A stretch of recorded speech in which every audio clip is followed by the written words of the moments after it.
कि पहाड़ों से एक आवाज आई थी। ये कहानी दादी ने सुनाई थी। एक परी रहती थी बादलों में, एक लड़का गिना जाता था पागलों में।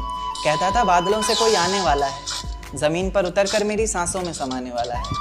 उसे बिना देखे इजहार करता हूँ, कहता था मैं उसे खुद से भी ज्यादा प्यार करता हूँ। इतना सब सुनकर परी ने जमीन पर आने की ठानी। माँ ने रोका, बाबा ने समझाया, पर किसी की एक न मानी।